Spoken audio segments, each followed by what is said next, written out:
Game over. From the heart of the city to the outer edges of the Beltway and beyond, this is the District of Misfits show, the drinking show with a podcast problem. This is your guide into our unique and beautiful city, the good, the bad, the ugly, as well as the funny and straight up ridiculous. Told by us before someone tells it for us. The opinions expressed on this show are our own, and we make no apologies. What's up, everybody? Happy Mother's Day to you. And welcome to another episode of the District of Misfits show, the drinking show with a podcast problem, the podcast for the rest of us. My name is Boo, and I'm here with my friends Marcus and Val. What's shaking, y'all? What is going on? Yeah, how's everybody doing? Happy Mother's Day to you. To all you mothers out there doing the do. We appreciate y'all tuning in, and we'd like you to take this moment and like, follow, and share on all of your favorite podcast streaming platforms on Facebook and Instagram, The District of Misfits, on Twitter at DC Misfits, on YouTube. You can subscribe to our channel, The District of Misfits Show, on Twitch. You can check us out at District of Misfits, and you can go to crushingdc.com and purchase some gear if you'd like to support us in that way. And you, if you are interested in creating your own podcast, we can help you with that. You can reach out to us at the District of Misfits Show at gmail.com, and we can get you started. I'm super stoned. I'm not going to let's just call it what it is. I got baked before the show. I was already a little buzzed, and yeah, here we are. So how's your Sunday going? Here we are. Here we are. Yeah, we're good. It was good. My mom's super low maintenance on the Mother's Day tip. Like, she was like, just call me. so I did.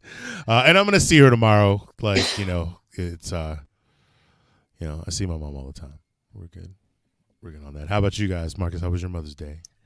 Very uneventful and peaceful, which is the way I like it. I haven't done anything. I will spend the day with my mom tomorrow as well. Yeah, see, that's how my mom rolls too. She's like, she doesn't want to be in the traffic. She doesn't want to be in the crowd. She doesn't need like she's like a everyday is Mother's Day kind of. Yeah, I mean, my mom has Alzheimer's. She won't remember it, so it's fine. Nah. Sorry, Marcus. It's all good. It's all good. Yeah. Val, what's up with you? Did you talk to your mom today? I did talk to my mom. I mean, I had to work today, so I was at work, and then I called her afterwards, and I was like, "What'd you do?" And she's like, "Nothing. I went to church, then I went walking at the mall, then I came home. That's it." People are going to church in person again. That's a thing. My mom's been going to church in person, like even when it was only like 25 people at the church. Like she would make sure that she was the first in line so she could get in and be in the front. Get the space, get the prime seats. Praise the Jesus. She wanted to make sure that she was there. She needed a good seat for the Lord. Exactly. Well, yeah. So, Marcus, what's going on the show this week? On this week's show, we got Oven Chicken, DC New York Brawl, Noyz music, bad beatboxing, and Chinese rockets. You like just added that in. I was like, yeah, I totally forgot to do all that shit. And Facebook rabbit holes. And if I didn't have book rabbit holes, and our guest tonight is Marlo De Lara, and a good friend, an old friend of Val's. So it's gonna be great. She's got a PhD, and she's a musician, and she's got a show coming up we're gonna talk about, and she's gonna tell embarrassing stories about Val. So it's gonna be great. Well, praise the Lord. Praise the Lord Jesus, baby Jesus. There's gonna be a ton of Filipino jokes. So to all our Pinoy cats out there. Hey, it is also Filipino, not Filipino. It's Asian Pacific Islander Heritage Month. So, booyah. Boom. Yeah. Oh, I should switch over to the comments so I can see what's going on. Yeah, I got to practice with Supreme Commander today. That was fun. Maybe that's why I'm so tired, because I exerted a level of energy that I haven't had to exert in a long time. You get it in when you do those shows. Well, and I mean, practice. Yeah. So we practiced for 2 hours. We probably only played 8 songs. Well, I mean, you only have 8 songs. No, what? We got 2 records. We got 2 records and 4 EPs. Oh, I did not know that, bro. I mean, the one time I went to practice, I just started singing. I mean, that's you could just go to Apple Music, and they can go to Spotify. We're on. I guess you did just drop a new album before the pandemic. We're out there. Huh. Boo! When are we gonna have some of your bandmates on the show? That's actually probably something that could happen sooner than later. It's a funny thing. It's something that we probably should have been or could have been doing over the course of the pandemic, just to sort of take the sting out of not seeing each other. Like, it was great because everybody, there was a whole thing where we're gonna everybody was gonna wait until we were 2 weeks. Everyone was 2 weeks out from being vaccinated before we got together, and then we got together and it was all hugs. And I was like, it was just nice to be in the room with the dudes. Like, it's been ages, man. So I got my second vaccination this week as well, so I'm good to go. I am good. 1 more week, Marcus. Technically, 2 weeks. But I've been. I went out and hugged a stranger as soon as I got the shot. No. Did you really? No. You're like big boo hug. Strangers. Boo ain't hugging nobody yet. I mean, I've hugged a couple people that I know were vaccinated. And so, I've hugged the vaccinated people in my circle of friends. Yeah, for sure. And I mean, it's funny. One of the things actually that I wanted to we should have talked about on the show, or I feel like we can always talk about on the show. I feel like every week we should have a conversation about the status of masks, because I feel like as the weeks tick on, I see fewer and fewer masks, maybe because more and more people are getting vaccinated and they're like, oh, we're outdoors. It's like general public. I'm not going without it. What's going on with that? I mean, I feel like I'm still of the mindset that indoors, if I put it on. I mean, if you're close to somebody that you don't really know, put your fucking mask on. So today, another episode of entry of Val Down by the River. Some dude walked in. He was a young dude. He apparently claimed that he used to work at Nick's, to his server. He said, walks into the restaurant, no mask, starts to vape inside the restaurant. And the manager comes, he's like, hey, my dude, you need to put him out. He's like, no. Flat out was going to the bathroom. Walks in, and he so Ricky comes back after him. He's like, no, dude, you need to put your mask on. And this fucker flips him off. He flips him the bird. And I was like, what is the matter with people? What is the matter? He's like, what is the matter with you? I'm split between he didn't used to work there, and then I'm like, even if you did used to work there, what the? But that's neither here nor there as to why you should be allowed to be number one, walking into the restaurant, and then B, without a mask. Yeah. It's all levels of wrong. It's all levels of wrong. And so then one of the other managers comes out. She goes, so you say you used to work here? He's like, yeah, I did. And she was like, I am embarrassed that I hired you. She was like, oh, damn. She was like, if that is the case, I'm embarrassed that I hired you. She's like, you need to leave right now. Yeah, shit. And I'll be like, yo, where do you work, bro? So we can call your boss and fucking tell them what a piece of shit you are. Even better is that he somehow, because I guess the server, she's young also, and she I guess they had mentioned that they had mutual friends. They had talked about how they had mutual friends. So he somehow tracked down her number and then texted her and was like, hey, we should meet up later. And she's like, yeah, no, fuck you. No, thank you. What's wrong with people, man? What kind of that's some aggressive shit right there. Right. It's crazy ass shit. So another quick story about down by the river. Now this is about staff. We have a new guy who's working. Who's not like young. He's like, I mean, he's probably your all's age, you know. So he's used to, he bartends like somewhere out in Maryland, but so he rolls into work today at like 11 o'clock, right? And they're having pre-shift. He's drinking out of a can. Looks like a juice can, right? And so even the manager, Ricky, was like, he's like, oh yeah, Hawaiian punch. I used to love that shit. I haven't had Hawaiian punch in a while. He's like, I feel like I want to get some. So like in the middle of pre-shift, one of the servers goes, so we're not going to talk about this? Like, are we just bringing our own alcoholic beverages to work now? Like just drinking it pre-shift? And Ricky's like, what are you talking about? He's like, that's like juice. He goes, no, look at it. And it was like one of those Seagram, like breezers or whatever, like a cooler or something. Like a wine cooler in a can. Yeah, like no worries. He's just sitting there like, and he goes, dude, he's like, what are you doing? He's like, I can't drink hard liquor in the morning. Oh, first world problems, yeah. Right. God damn. You know what, man? Like, but the worst part about it is that Ricky was the one who hired him. Like he knew him. He's like, what are you doing? You're making me look bad. Like, what the fuck? Real talk though, I miss wine coolers. He's like, sorry. And then it made me feel like maybe I should have some of those. Dude, wine coolers. I didn't. They're like, I mean, they're only like 3.5%. I mean, not on the job, like not before you're about to go on to work. Like, but in general, a hot summer day. Yeah, he was like, oh, like dude, a Bartles sorry. Bartles and James back in the day. The bottles, they were perfect. You drink them shits before they got cold. Like, yeah, man.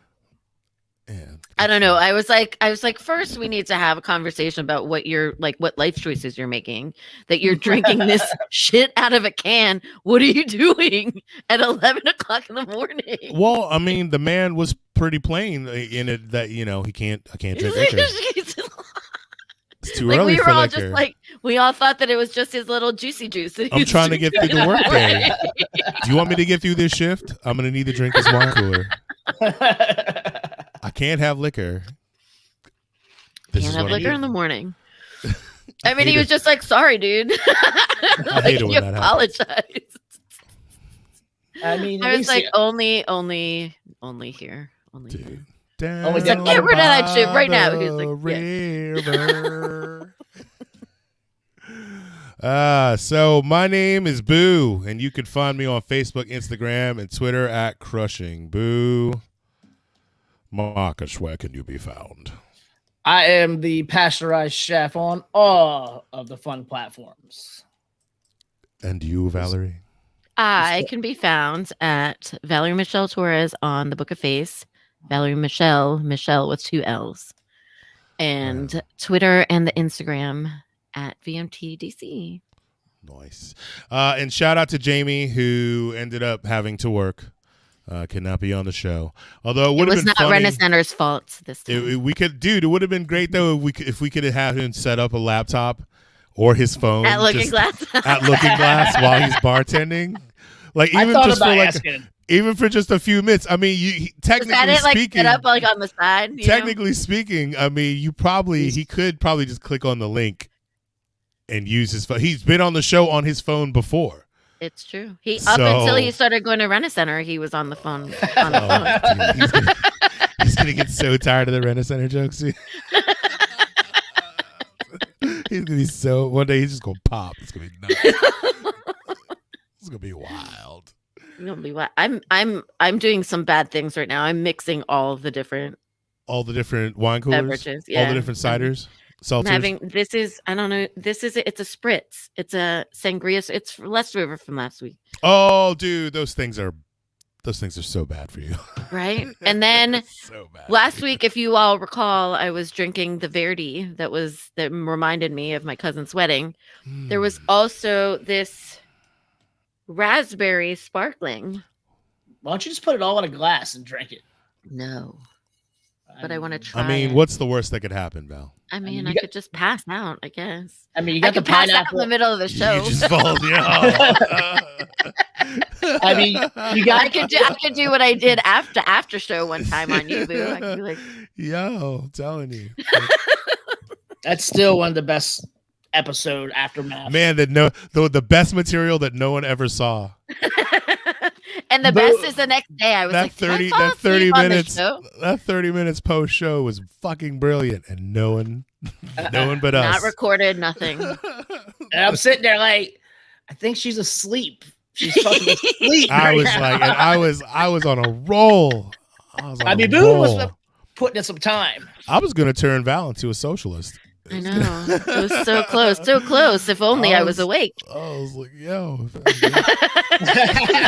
I mean, you had some really good points, just nobody heard them. Except for me. And Except for Marcus. And I was busy doing shit. I wasn't paying attention. Shout out to Jeff. He says he's watching this in a U-Haul. That's fucking dope. Eyes on the road, pal. Eyes on the road. Jamie will be 10-2. Jamie is gonna come. He's gonna pop in. I mean, live from the Looking Glass. Amazing. So I got some work. I got some new work done. You see the green? Oh, look at Marcus. Oh shit. So I went to go hang out with my tattoo artist. He's a friend of mine. And I knew it was about 7 o'clock. He's roughly done. And I'm like, hey, you want to go grab like a beer, get something to eat? He's like, you just want to work on your tattoo? I'm like, yeah. So I bought him a pizza, and he just worked on me for a couple hours. And what's up? So nice. got some bumps. So, highlighted up a little bit. So finally starting to work on the top half of the sleeve, and that's gonna suck. So the sleeve's 10 years, 15 years in the making. So, Right. That's what happens when your tattoo artist doesn't live where you live and you come home twice a month. Get it in while you can. Yeah, that's what I thought. Get it in. So yeah. There's a panini going on, man. Gotta enjoy life while you can. Yep. That panini is. It's a pandemonium. There's a pandemonium going on, y'all. It's a panoramic. The panoramic is happening. Gotta get it in while you can. So anybody get to see the Saturday Night Live last night? Was this the Elon Musk one? Yeah. Yo, what was he wearing at the during the opening monologue? I was like, I have no idea what is that? We watched a little bit while I was at work yesterday. Well, he made Doge drop like yes. He made it drop like 19% or some shit. Yeah. Wait, Doja Cat? It went down to 49 cents. He made Doja Cat drop? Well, yes. If you watch it, you'll see why. When he's doing the interview with Michael Che, they're like, what is it? He's like, that's a hustle.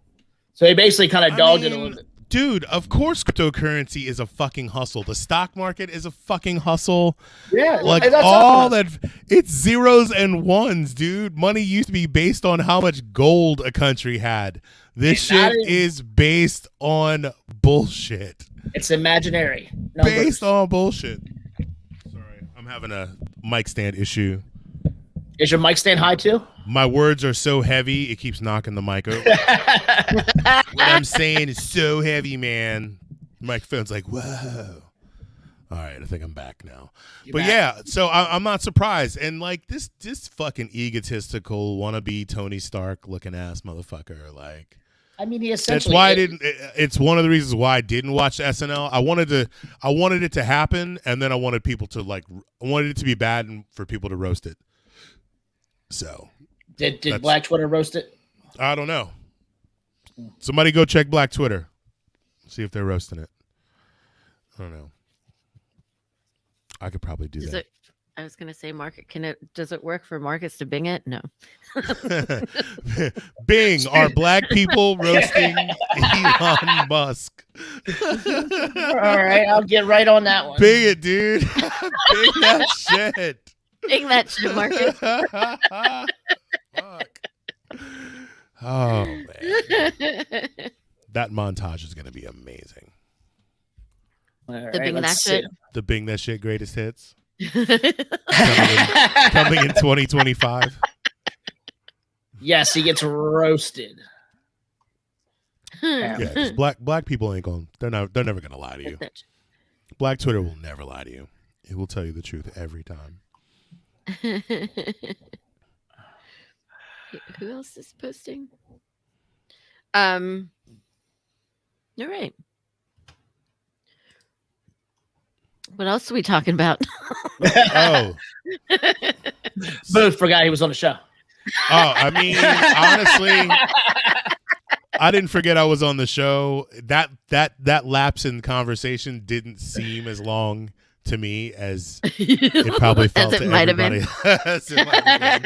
So Well, I like told a split second of time for you. I let you people know where I was at mentally when we started this thing, I say we watch some of this brawl that happened between New York and the Caps. Well, wait. We got to set this shit up first, though, because I mean, like it's old news by now, but like, man, I always say if you're not gonna win games, win fights, and the Caps are winning games, like they got into it against a team that definitely wasn't going into the playoffs and had nothing to lose and was doing some dirty shit. And the Caps beat that ass. And this is like, it's one of the reasons why you gotta fucking love hockey. I'm gonna read the what the fuck won't you open? Yeah, this is the NBC News story on it. And so 6 fights break out in the first 5 minutes of Caps Rangers. And this is from May 5th, 2021. Expectedly, it didn't take long for the gloves to drop on Wednesday night. As soon as the puck was dropped to begin the first period between the Capitals and the Rangers, 3 separate Washington players, Garnet Hathaway, Nicholas Dowd, and Carl Hagelin, all dropped their gloves and engaged in fights with a trio of Rangers players, Kevin Rooney, Colin Blackwell, and Philip De Giuseppe. All 6 players were given 5-minute major penalties. That was just the beginning. Tom Wilson first came onto the ice for the Caps 50 seconds into the opening period. He was immediately confronted by Brendan Smith to drop the gloves. After the scrap was finished, Wilson, the decisive winner, was given a 5-minute major. Smith, who instigated the fight, was given a 10-minute major. Yo, because he's straight. Tom hit the ice, and dude straight just jumped on his back. Like it was. It wasn't even. There was a clip of it. It's so. Yeah. The flurry of fights began the first period of Wednesday's game. It's New York's way of retaliating to Wilson's sucker punching Artemi Panarin in Monday's clash. So on Tuesdays, the Rangers put out an overly harsh statement calling Wilson's punch a horrific act of violence. Bro, last time I checked, it was hockey, and y'all did 3 things. Y'all skated, y'all hit pucks, and y'all threw punches. But to be fair, I mean, I love Tom Wilson, but he did slam homie's head straight into the ice, and he was already down. Yeah. And then he Wilson's took on. Then he fought 5 Rangers at the same time. All right, so yeah, this wasn't the last. A couple minutes later, newly acquired winger Michael Raffle fought Anthony Bietto, and both were sent to the penalty box. Then immediately after the face-off, Lars Eller and Ryan Strome dropped the gloves. In total, 6 different fights in the first 4 minutes and 14 seconds of Wednesday's game. And the visual of all 6 fucking Caps players jammed into the penalty box. Dude, at one point, Tom Wilson had taken his sweater off because it was so hot in there. Like, the dudes were just fucking amped the fuck up. You know what I mean? And they're in this little enclosed space together. But, yeah, man, let's that shit was... Here's the very first fight. I mean, it's not even 3 seconds into the game. No, like the puck, as soon as the puck touches the ice, it's gone. Yeah. Like they you can see them jawing. You can see them. They're discussing it. They are discussing it, and the ref is like, "Okay, I'm gonna drop this puck and back up and let y'all." Which is what I like about hockey, because you can talk about getting in a fight and then get in a fight, and then it's like it's the last of the gentleman's duel. Right. It really is. Because nowadays, in every other situation, you could be like, I want to challenge you to a fight. And there's a good chance that your homies are going to jump me, or my homies are going to jump you, or it's just going to escalate, get out of control. This is it's going to be one-on-one, and it's going to go until a certain point, and then it's going to stop, and they might dab each other. You know what I mean? They might not. Like, all right. Let's play that first clip. do this. Let's do it. Simultaneously, Rooney and Dowd. Let me start it from the very. Happy about it, man. Like They won it. Yeah. So I mean, So, and yeah. they've really gotten rid of a lot of the fighting itself in hockey. So yeah. I mean, that's So a like lot of- purposeful. They've been trying to like remove it. They've been trying to like revamp their Here's the image. thing, though. It goes in waves. Every few years, there's a push to reduce the amount of fighting. But you know what happens? is someone like people- Tom Wilson No, come through. Well, no, people stop watching. Like if they cut out the fighting and they're super hard ass about it, there's a certain aspect of hockey that is removed, and people will stop watching. There's a reason why there was a minute where they were off of fighting in hockey, and the fucking the ratings dropped, Down here. and they were like, all right, maybe we'll let you guys kick each other's asses some, and I mean, you can't come the fuck on, dude. How the fuck are you getting? How are you supposed to enjoy it? They don't let you fight in soccer. That would be awesome. Dude, there's some of these guys that deserve to get their fucking shit handed to them for fucking. Oh, you want to dive, huh? Okay. Mm-hmm. Because that's all you fucking do. See her ass downfield. I got to tackle them. Fucking. All right, I'm gonna put a Tom Wilson clip as well, so you can see as soon as he gets on the ice, they jump him. Yeah, that's awesome. Yeah. So I go love Caps. it. and they won the game 4-2. Right, that's what I'm saying. And in New York. They lost. Yeah. Still lost, those little bitches. Yeah. How you really feel, Val? So just a wee bit. Do we ever talk about when the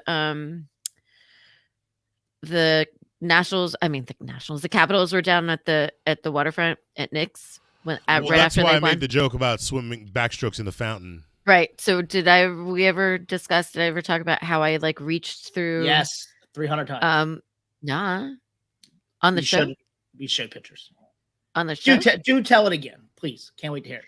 I reached through the bars where Ovechkin was sitting. So his ass was sitting on the railing and he had the cup between his legs. And I reached through.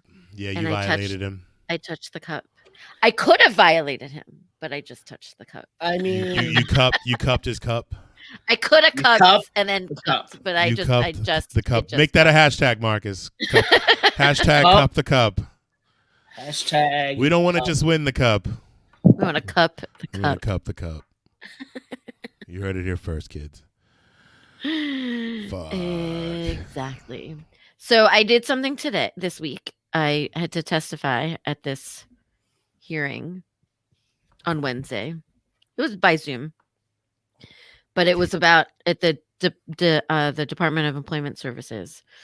So there was this and all the wonderful work that they're doing. Yeah. So there was this roundtable that was held by the Committee of Labor and Workforce or something like that. That they oversight.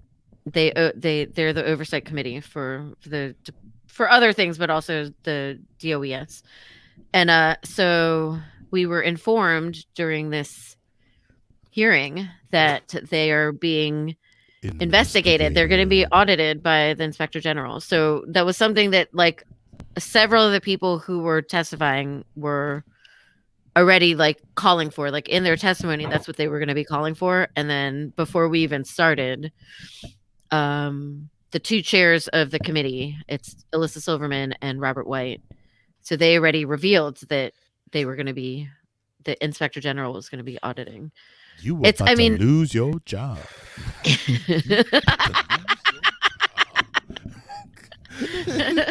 How's it go? You about to lose your job.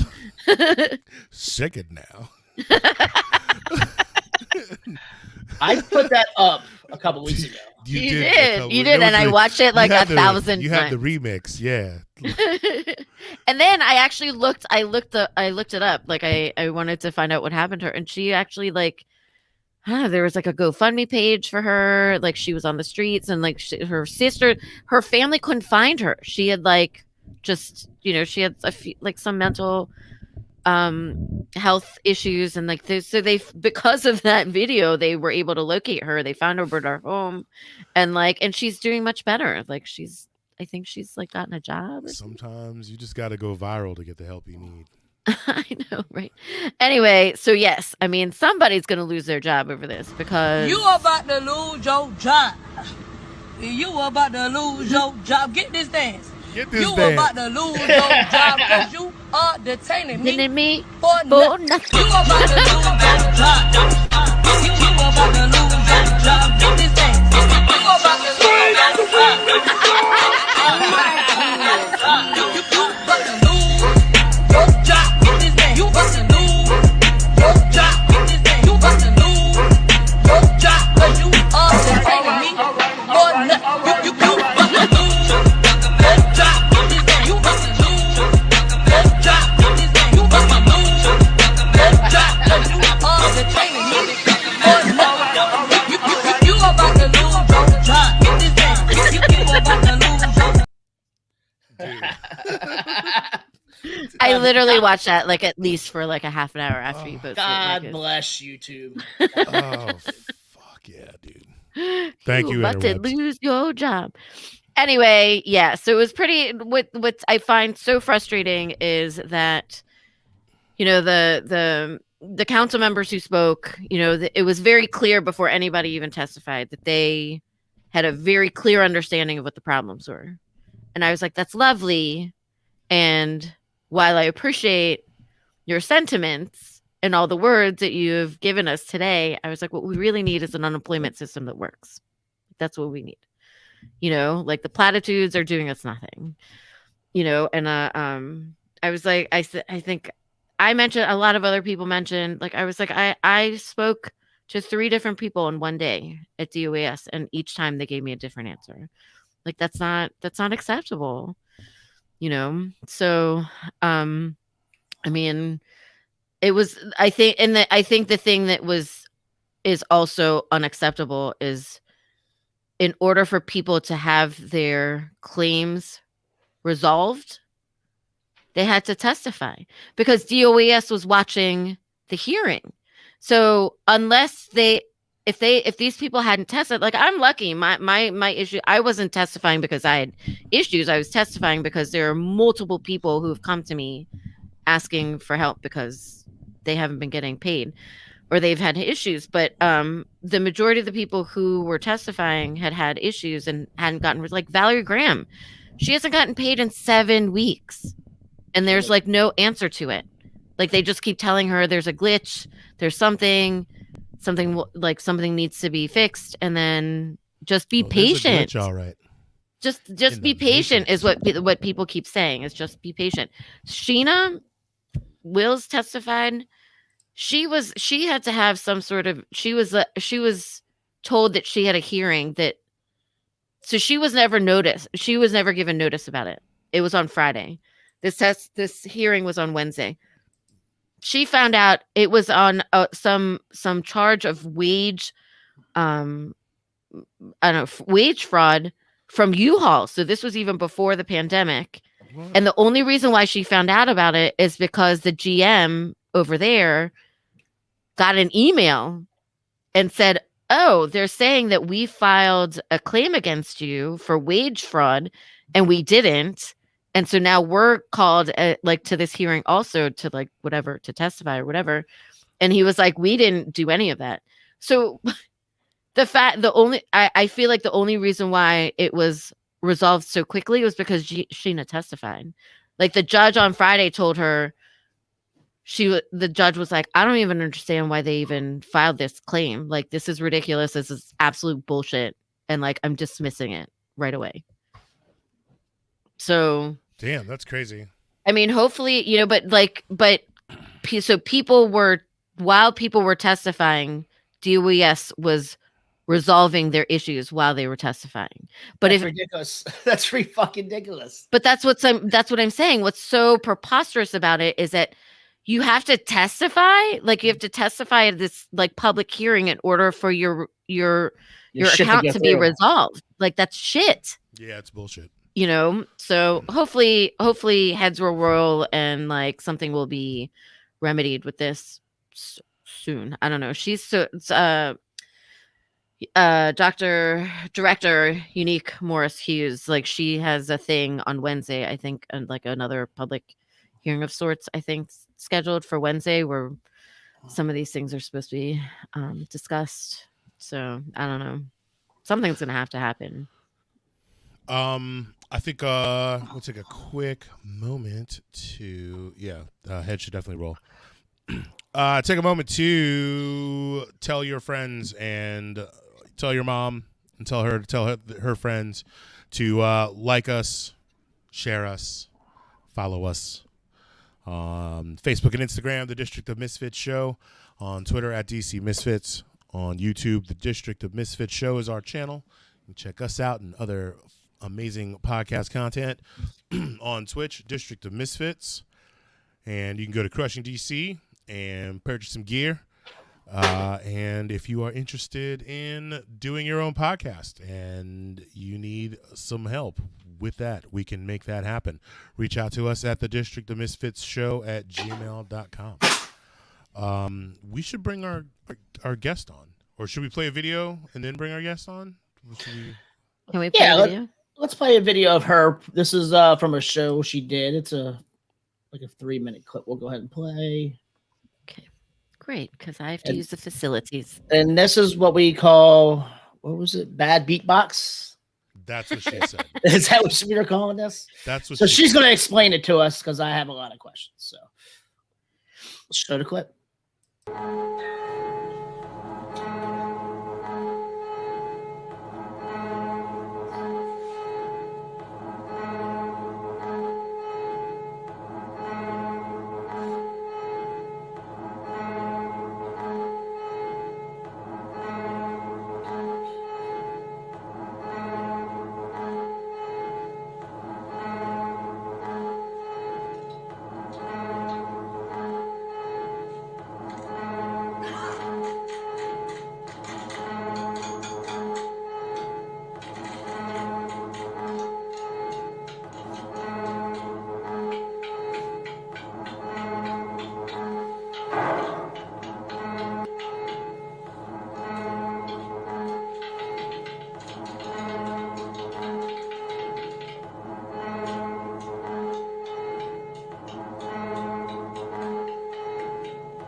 Hey. Hello.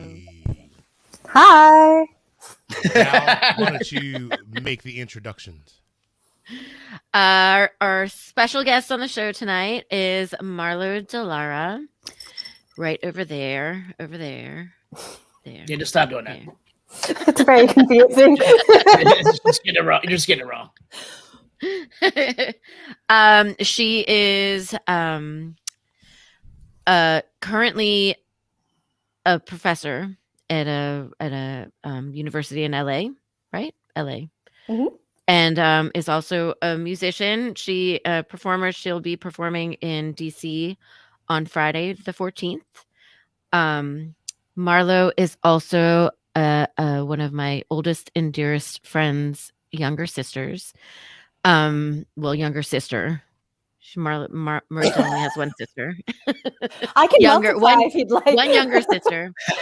So Marita and I have been friends. We were friends from the womb. Like our parents came from the Philippines. We all lived in what they liked to call the Filipino projects in Patapsco, Maryland. It was a high rise. There were probably like 15 Filipino families who all came to the States around the same time. All the parents were all doctors. They were all doing their internships and residencies at the different different hospitals in the area, in the Baltimore area. So Marlo is Marita's younger sister, and I've known her essentially all her life. Although she looks like way younger than me. Not Marita true, doesn't- Mar. Marita doesn't age. That's awesome. It's true. Marita does not age at all. Yeah. So welcome, Marlo. Thanks for being on the show. Thanks, Bam. I mean, Val. I mean,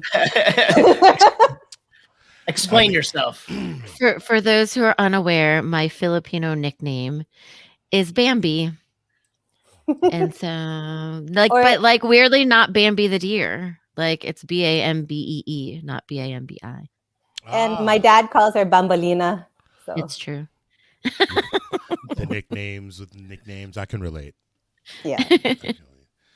Nice. So, Mar, let us know tell us about what you're doing right now.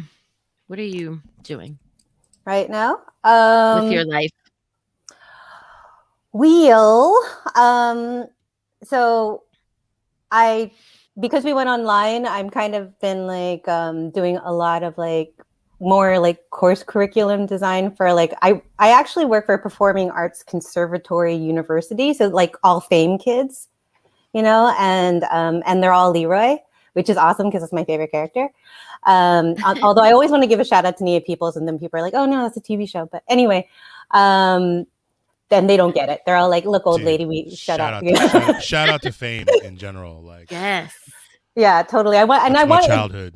I think I need like the 7-minute like break in the middle and like dance around the room, which I would do in person, and they would totally respond better. But you get a whole bunch of performing arts kids with online classes. They're just like, they're not down. They are not down. So just been doing a lot of that. And because of like with gigging and stuff like that, which like I'm sure Boo can speak to that as well. Like, I usually play a couple live, like 1 or 2 live gigs a month, or I go and like go to other people's shows, or at least like network or talk about like upcoming projects or booking festivals and stuff like that. But that all like died a horrible death. And we all tried to do live streaming, and then we all got frustrated with the quality of sound, and then we all tried to problem solve that, and then we're all like, oh yeah, we can't afford that gear to make live streaming really good, so then you have to do pre-recorded stuff.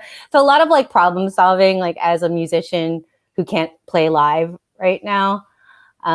So then I think we're still kind of trying to figure that out, but this gig in DC, you have to book it ahead of time because they're only allowing 50 people, and then they social distance as well. So what's the venue?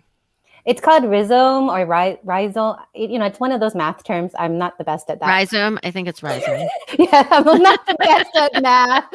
I'm good at like fake math, like algebra, but not arithmetic. Like I can't add. But yeah, so like Rhizomes is wonderful, like grassroots run art space that does everything. Like it's very DC oriented and like kind of experimental arts oriented. So everything from like turntable DJ stuff to like video art to performance art to like spoken word and stuff like that. Nice. Very nice. Yeah. Sweet. So explain what sort of your journey leading up to being here. So you were in, I know, for how many years you were in England? You got your PhD over there. How long were you there? I was there for almost 8 years. Yeah. So like I went over. So, okay, let me start with, I was in Seattle and I failed out of medical school. And then, but was totally okay because at the same time, it's because I got into like DIY, like underground radio stuff. And there's this radio station called Hollow Earth Radio. So it was the first time I kind of had like grassroots, like artist oriented like platforms. And like, like kids today don't know, but like, it was really like internet radio was like this breaking thing, right? You used to have to hunt for it too. Yeah. Like you used to have to dig for it. It wasn't just, it wasn't just right there. And so like I got to learn that stuff, like Nicecast and like just learn the platforming and also DJing and stuff like that. Although I had done it like kind of with some friends, but basically I got caught up in the art scene and was like less interested in medical school. And then I started looking at like, my interest has always been in human behavior and like why people act the way they do, but also why they act the way they do based on how you appear first. So like, be it like gender or race. I'm one of those evil critical race people. So like, I was looking to do something to do with like social psychology, came across a program in England, was told it was in London. This was a lie. It was an hour outside of London in some crappy town that kind of reminded me of Fort Meade. Oh no! Oh no! Oh, Jesus. That paints a picture. I'm like, Americans, we have no clue, right? Like we're like, oh, it's like an English countryside, and like we're going to be in a castle or something. And so like I go there and think I'm going to be like like the Tower of, like kind of just what I thought cool London, what I always wanted to be in. And then I was just like basically in what they call an army town, is called a garrison town. And I got my master's in psychosocial studies, which is like a combination of like psychoanalysis and sociology. And I looked at racial trauma. And then I got offered a scholarship to like, that's kind of what it was, but like way older looking and sadder looking. It was like, it's not a good town. Don't go to Colchester, Essex, ever. But it's a weird place. It's like, it's kind of like Dundalk too. So it's very, no. it's a very confusing place. So like, Dundalk is like literally, so they live in Phoenix, she grew up in Phoenix, Maryland. So like not so far, like a stone's throw from Where Dundalk. the hell is Phoenix, Maryland? It's near Dundalk. Like near, oh God. Yeah, way too, in some ways on 695, but Loch Raven Reservoir, north of Baltimore, kind of on the other side, on the farm side of it. Okay. If you know where that is. It's kind of like northern Baltimore County. Yeah. Okay. But basically it was like culture shock, because I also went there to study something that they don't, because everyone's white, or shocking.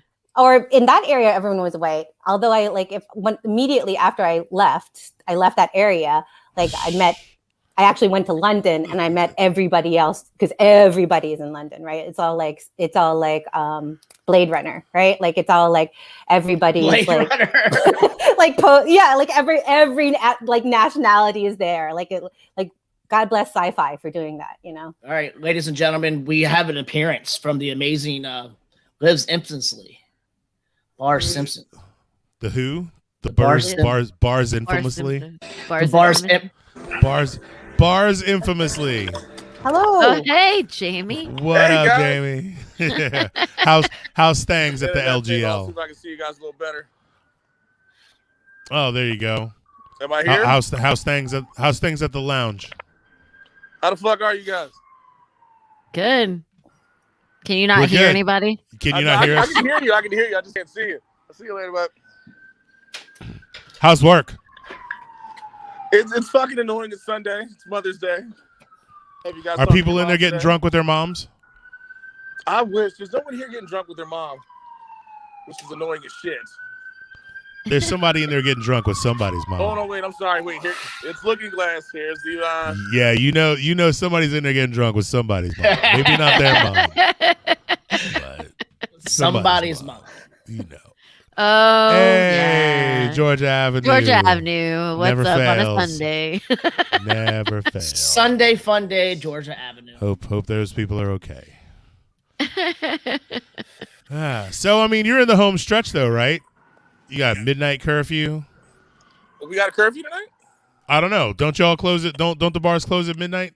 Yes, we they close at do. midnight. Yeah, that's what I thought. Yeah, so Sorry, curfew is not the right word, but I'm about to be like, oh shit, I'm gonna fuck that up. cutoff time. closing time. I'm gonna fuck that all up. Shit.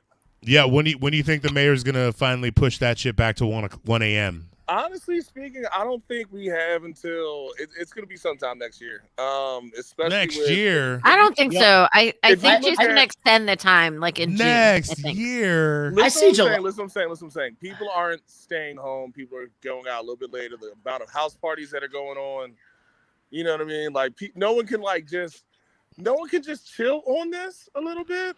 I mean, people already put summer of 2020 on hold. Yeah. Like, a lot of people had to curtail all their summertime fun last summer. I don't think you can do it 2 summers in a No row. one's going to pay attention to it. No one's going to do it. I'm No. saying we're not going to be open till, you know what? I say 1 o'clock by December, back to 2 o'clock, normal time, say February. That's I don't fucking know. depressing. I think that there's a push.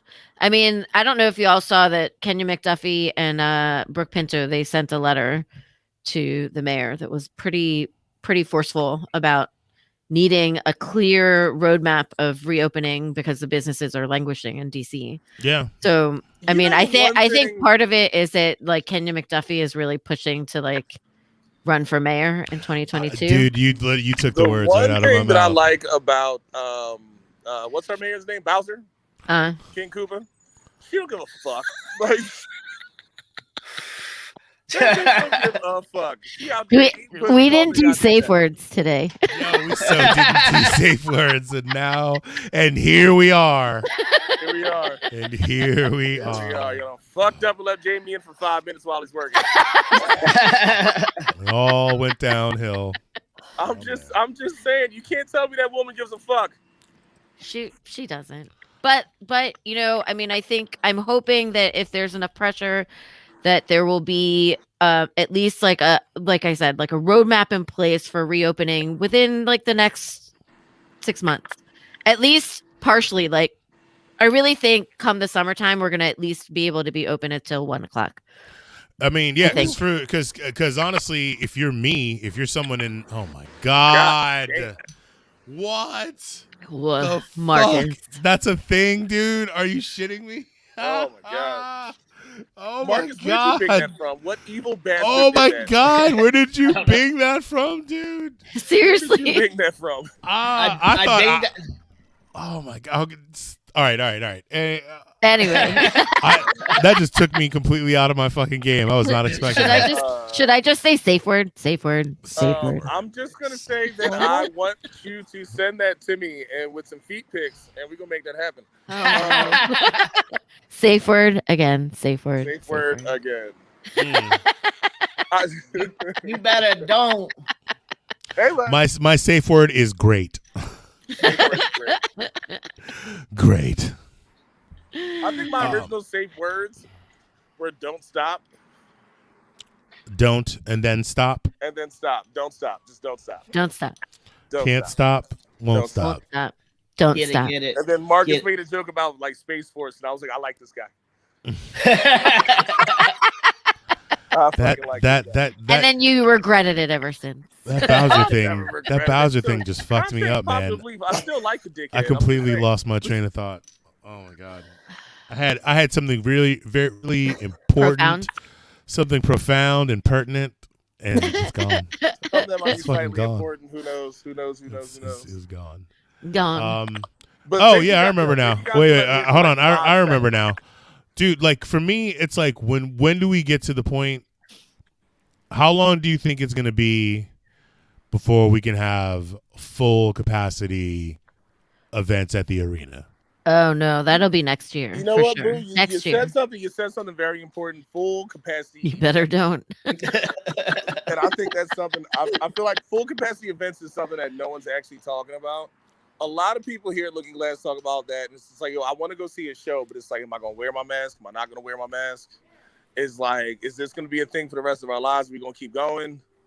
You know what I mean? Yeah. Yeah. Yeah.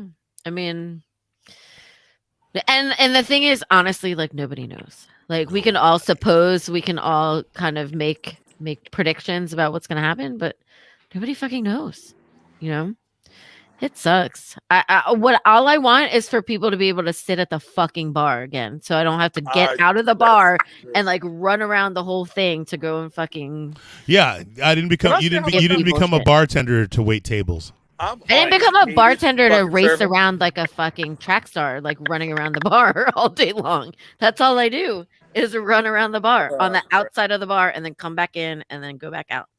Guys, my time has been cut short because a crackhead literally just walked in the bar. Sweet. Well, good luck. Godspeed. I appreciate you guys for letting me on for like 2 seconds. Hey, we love you, Jamie. We'll see you soon. I love you guys too. I'm just gonna go in here and try not to get touched. Ladies and gentlemen, Big Jamie. Big Jamie. Catholic Church, not getting touched. Anyways. Safe word. I'll catch you guys later. Later. Bye, Jamie. Ah, that was a breath of fresh air. So that was Jamie Marlo. I feel like I should go eat a piece of chicken on camera on his behalf. Right? Or just have a bottle of ranch dressing. Was he the one who was talking about like if he could have eaten wings all through the quarantine, he would have prepared better, or was it something like that? Probably. That sounds like some shit he would say. Probably. Yeah. I'll say yes. And I just remember thinking, like, I think we're like kin. Because like for real, you didn't watch enough shows, Marlo. Look, if you would not be kidding. Let's be honest. We all know that if we could eat wings every day without going to an early grave, we would. Yeah. I just had wings yesterday. We definitely would. I actually had I love the wings at Nick's, and I hadn't had wings in a while. And I finally was like, blue cheese or ranch? Blue cheese. Blue cheese. Yeah. Nah, there we go. There. Ranch is for people that storm the Capitol. I just don't trust it. I used to say ranch is for Republicans, but now I have evolved my statement. And for all my friends out there who love ranch, I know y'all are mad as shit, but I'm sorry. Well, I mean, with the wings. With the wings. That's the thing. It's the combo. Like, you want blue cheese. You want that. I want that fucking. I need that tang. I need that tang. Tang with the spicy. You need tang with the hot.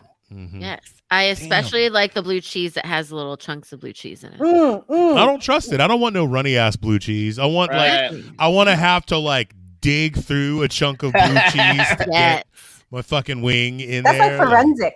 That's like you want to make sure that's cheese. You know? That's how I know this shit is real. I had to fight with it for a minute to like break it up in the ramekin. That's how I know it's good. So, exactly. Fuck, now I want wings. God so you better call Jerry's. Motherfucker. Call him now. No. Not those. See, now, those wings and buffalo wings, it's two different wing experiences. Okay. You know what I mean? Like fried chicken wings with mambo sauce is a thing. whole different kind of fix than a basket of buffalo wings. Facts. You know? Facts. You're right. You're right. Some days I want wings. Some days I want chicken wings. You know what I mean? Like, it's so, but yeah, if I could eat them, if I could alternate between the two every day, I totally would.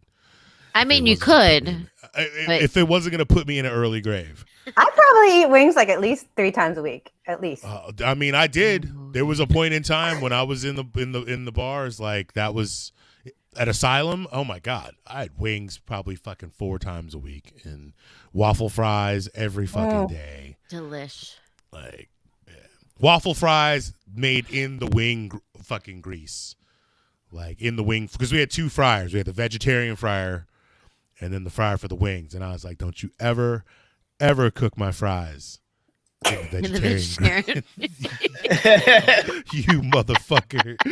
Yeah. You want the animal fats. You want Yo. that. But, and actually, whoever I was working with in the kitchen, they always knew. So it was always good. Damn, Marcus, that's like the second time you've done that. You got to leave that food porn out of here. That's Yeah, fine. Marlo, you lived in DC for a little bit, so you know about the mumbo wigs, Yeah. right? Problem. Yes. Yeah.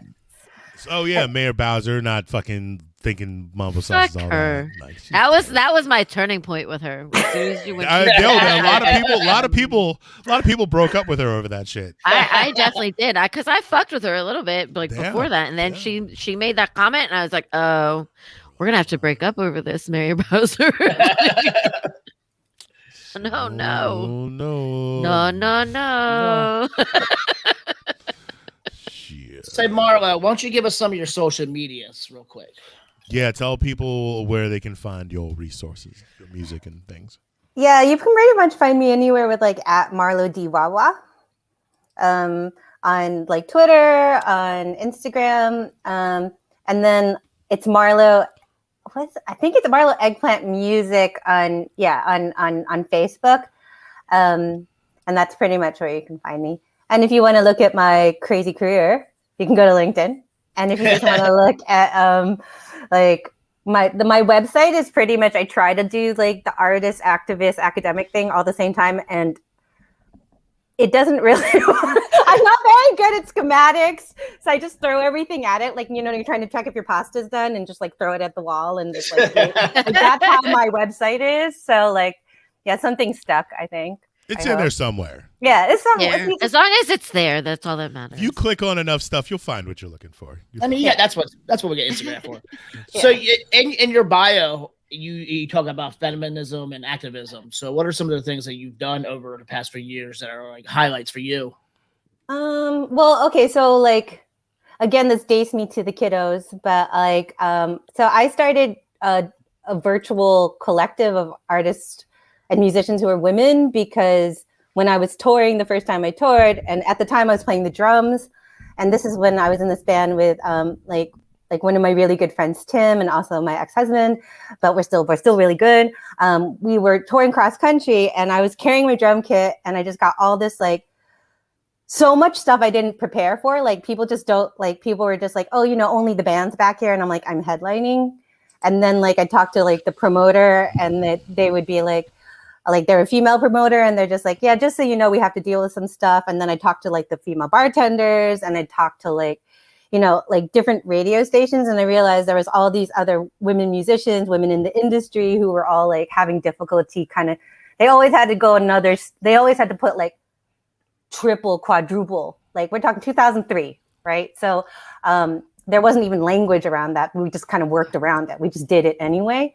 And so then I just I used the MySpace, and R.I.P. MySpace. right? And I just kind of like everyone I met on tour, from like promoters to people who did flyers to sound people, who were all women, who were just like, y'all want to keep in touch and like help each other do stuff, like just help each other. Like if even it's just saying like, yo, if that sound guy keeps on insisting again that my gear is not set up when I'm like the artist on the bill, like I obviously know how to set up my gear. Like, I've been doing this for several cities in a row now. Or like just the promoter being like, or just being like someone saying like, I'm sorry, no girlfriends backstage, Oh yeah.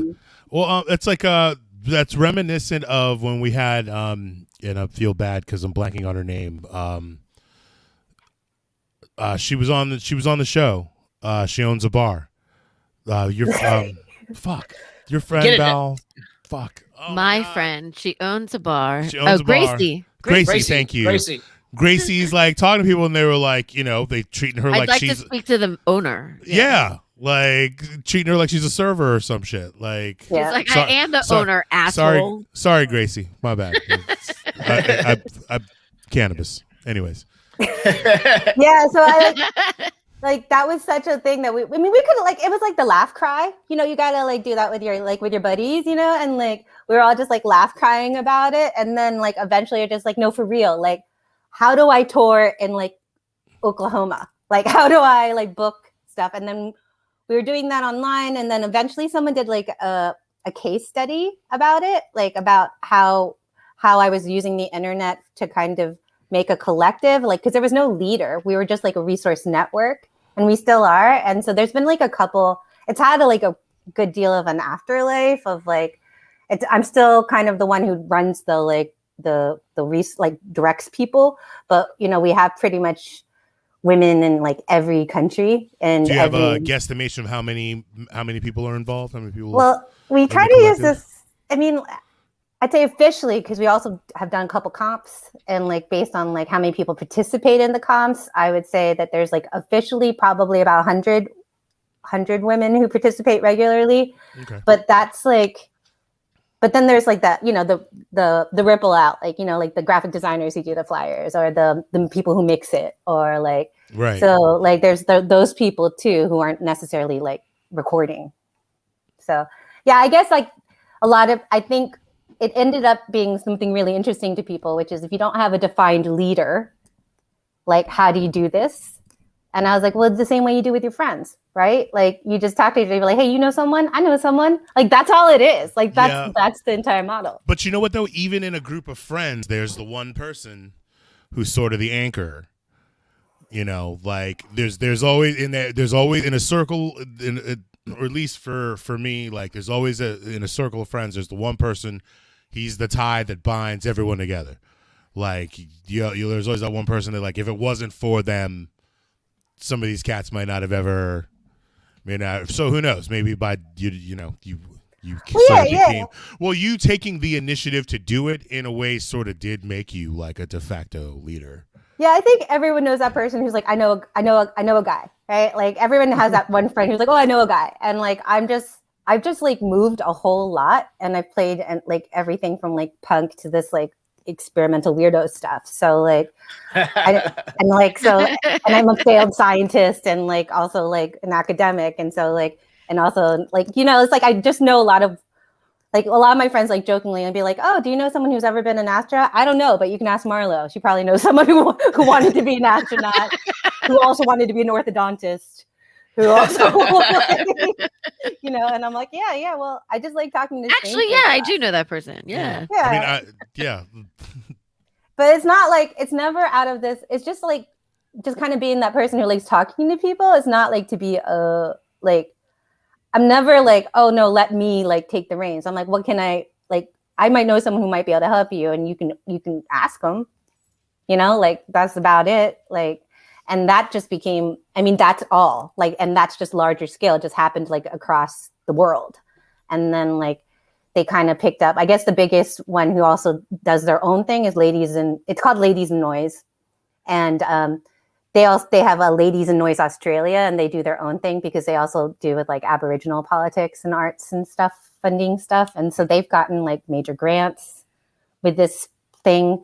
That like I was just the first person, so it kind of has like it's everyone kind of can do whatever they want with it, and they just check with me, and I'm like, sure, if it helps you. Like, I mean, we also have like some real. I mean, these are all real people, right? So like some of them post like some stuff that you might not want on your grant application, you know, like it's like some crazy punk in like Norman, like where's Norman?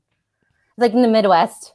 You know, or something in a small town who like is like this is their only platform, and they're like 14, or there's like a 72-year-old like sound artist, fine art person in like Berlin. So you get the whole range, you know. So nice, man. I miss talking about art and music and shit like that. Like I feel like there's hopefully when things return to normal, there's gonna be this resurgence, like a new vigor, a new energy, a new what's the word I'm looking for? A new enthusiasm. I think really like it's going to be like a renaissance for real. Yeah. Because I feel like there's a lot of people that in quarantine and in lockdown have been super extra creative. Like you finally had like the time, the space, the opportunity. There was nothing standing, no job fucking demanding up all of your time, and you know, no friends and drama and social circles and all this type of shit where like, you know, a lot of people, you know, have been thriving creatively. Well, and so many of us are independent producers and stuff like that, and independent, Well, I think a lot of people might have transitioned into becoming independent producers because of this too. A lot of folks who never would have thought of taking the extra step fuck, what else am I going to do? I'm going to learn how to record at home. A lot of people had to pivot. Yeah, I'm going to all right, fine. I'm going to figure out a way to build this studio in my home and try to figure out a way to record stuff. Or just whatever your medium is. But it'll be great when we get to the point where we can all share all the shit we've been doing. Right? Yeah, like that's totally what I'm thinking about too, is that we all have those like side projects or those things that like we weren't sharing before because we were too busy doing the other stuff. And then we have this year, so we have this backlog. And so now you're like, well, I got no shame. I'm lonely. Listen to this. I'll be the shit. Like, Val, can I just say, like totally, just like keep on thinking, like my parents are gonna like log in because they're like, oh, Bambi and Mar are on the podcast on the Facebook. Yeah, and it's so bastos. Why are they so bastos? Like I'm like, oh god. Oh. So speaking of your family, I have some pictures here that I need some clarification on, like who's what in some of these pictures. Well, I don't know. Like looking at my family, still might not be able to figure it out. well, let's start with the basic with the picture of Val and you guys. Oh, she's so cute. There's me. Yeah, that's my sister there next to Val, and then that's Axel, whose voice has officially changed, and he sounds like 18 now, and it's very confusing. I can't take that. No, it's no good. I'm not okay with that. Like I just want him. He's a dancer, and he's a really good dancer, and so I just want him to pop and lock and not speak because it's too confusing for me. Like, don't speak because he's like, "Hi, Tita Marlo. I really like the bear you sent me." No. I haven't seen Axel in like a couple years. I will die if his voice is so low. I can't. Get ready, it's just his Bambi. voice. It's just his voice. He just looks like Marita. Hi, Tita Bambi. Yeah, totally. I mean, he's just longer, and he looks like Marita, and then he has that booming. He's a booming voice. That's crazy. Like, straight up. So funny story, Boo. Axel. So when he was born, I was telling another girlfriend of mine, my friend Katie. Because we were following Marita's pregnancy, and when Axel was born, I told her, I was like, yeah, his name is Axel. And she was like Axel Foley? And I was like, no. I was like, no, it has to be like maybe like Steve, like there's like a family, whatever. So I talked to Marita. I called Marita and I was like, yeah, Katie, because she'd met my friend Katie before. And she was like, I was like, yeah, Katie had said like she was like, she said that he was named after Axel Foley. And she's like, yeah, exactly. Yeah. That was the best because I was like, oh shit, really? Awesome. And she was like, yeah, I mean, come on. She was like, hello, we live in LA. And she was like, both his parents are like comedians / actors. Of course, we were gonna name him Axel Foley. Oh, totally. And like he's hilarious too. Like he what's the YouTube scale? I'll pull up a video real quick. Oh, it's Sad Dad Brad. So this is the husband. Yeah. It's Marita's husband. I'm gonna be so proud, Auntie, like all over the place. Steve is an actor, producer, comedian, and he created this like sort of like web series, and he has his children. They're on it too, and it's hilarious. They're all so good. They're all amazing. No bias. No, so I'm grabbing dinner with the kids. Is that a good one? Yeah. That's the same one. Yeah. It's indexed in my head, right? So also, Boo, Brad was on Westworld, right, guys? Yes. So Steve is his name. Yes, Steve was on Westworld. He had like a little guest spot on there. And we were watching it one time, and Val was like, "Holy shit, that's my friend's husband." I didn't realize that he was on it, and I was like, "Wait a second!" And then I looked on his Facebook, and I was like, "Holy shit!" Well, and he was also on like a Super Bowl commercial for Bud Light too. Yes. Hey, so, like, a lot of people know him from while that. Marcus is queuing up this video, guess who's yelling at me? Because it's My 11:30 mom? on a fucking Sunday. My 20-year-old Boston Terrier. So let me pull this video up, and then we'll give you a break to take care of Mr. PD. Does that sound good? Because I want to see this video. Yeah. All right, well- yeah. So watch the video real quick. Oh, it's a 3-minute Stop video. yelling So, at me. Oh. so give me a second. I got to do work here. Here we go. Got it. Okay. So it's going to take a few seconds to load up. So so hey, while that's loading there up, we go. tell your friends and everybody to follow us on Facebook and Instagram. District of Misfits Show, Twitter at DC Misfits, YouTube, the District of Misfits Show is our channel, Twitch, District of Misfits. Go to crushingdc.com and buy some of our shit. And if you want to make your own podcast or be a guest on this show, reach out to us at the District of Misfits Show at gmail.com. See how fun that was. Yes, sir. Do the right thing.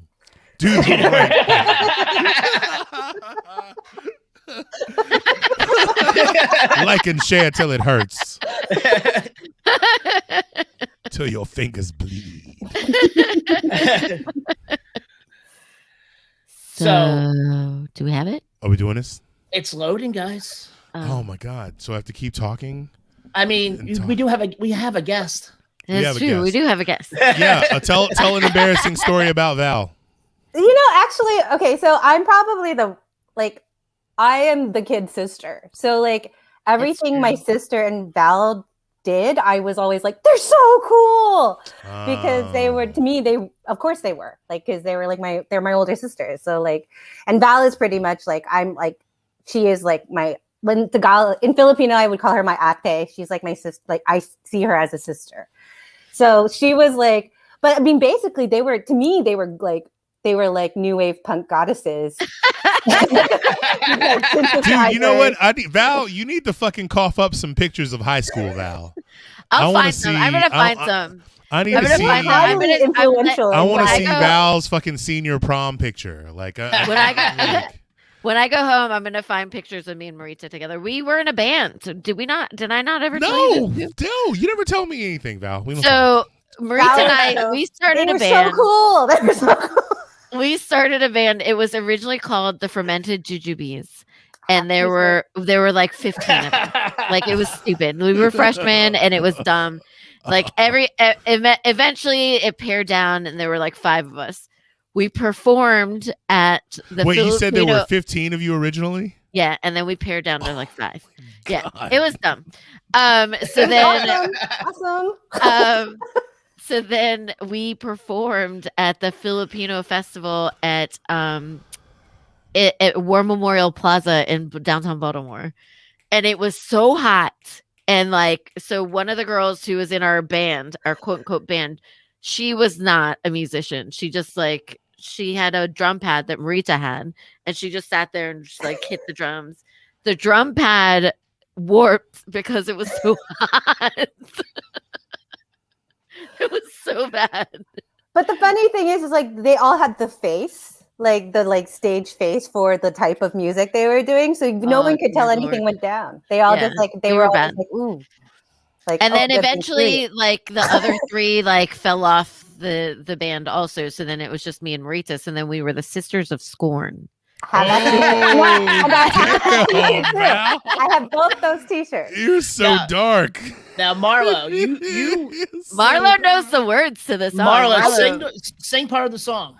Oh my God, Marita's gonna kill me, but I'm glad that Val laughs out. Marita's always horrified. She's oh, well, my favorite is Locked Outside Without a Key. It's so good. But so it goes locked outside. Okay, it's in major key, which is even funnier. Yeah. So it's supposed to be angsty, teenage angsty about being locked outside. You're out in your social group, and but it's in a major key. Yeah, so it's it's Baroque. It's it should be with a lovely Christmas tune that you hear in the mall. But yeah, it's locked outside without a key. Where is my place in society? Don't know what's gonna happen to me.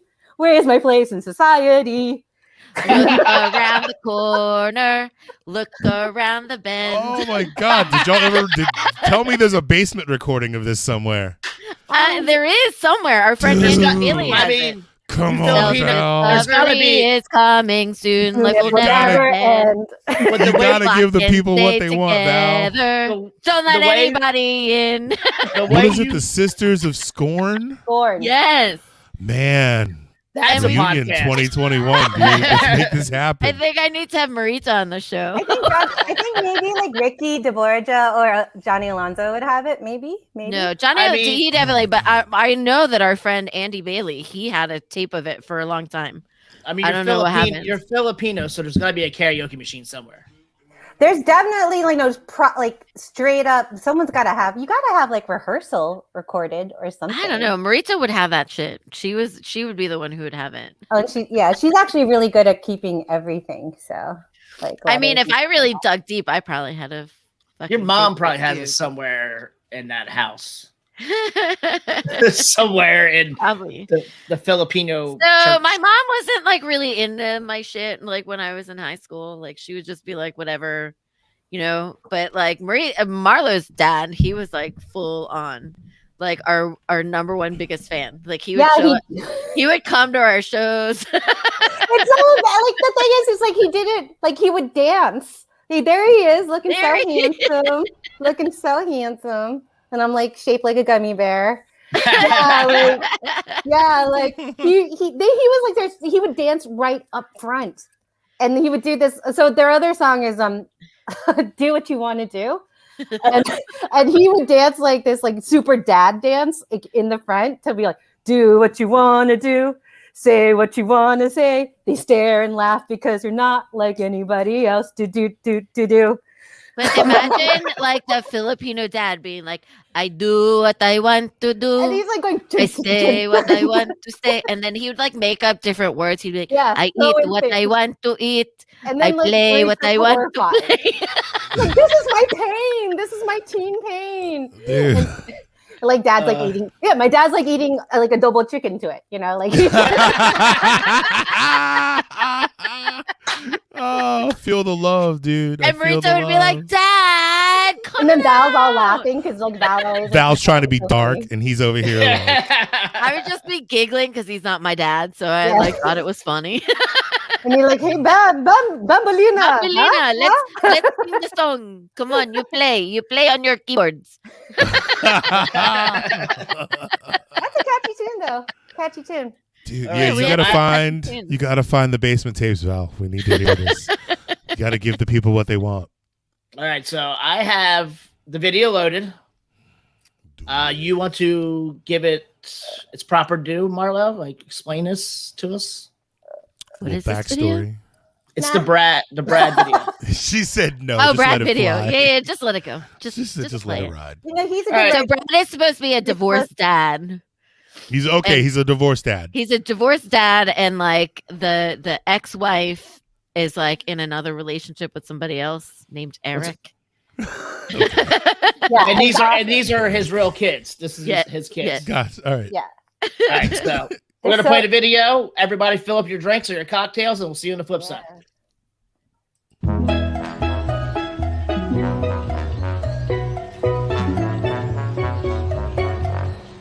Hey, Hi. you guys all packed? We're watching Hamilton again. Okay, well, guess what? We can watch Hamilton at my place. Guess who got Disney Plus? I was gonna surprise you guys. Okay, but Eric has this huge TV with this awesome sound system. It's so loud. Come on, guys. I was gonna take you to Islands. Islands. What?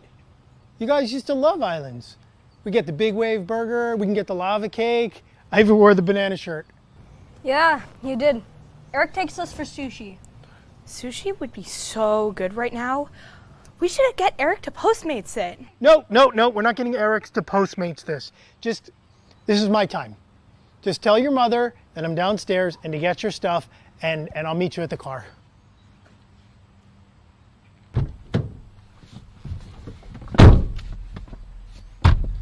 Fucking Eric.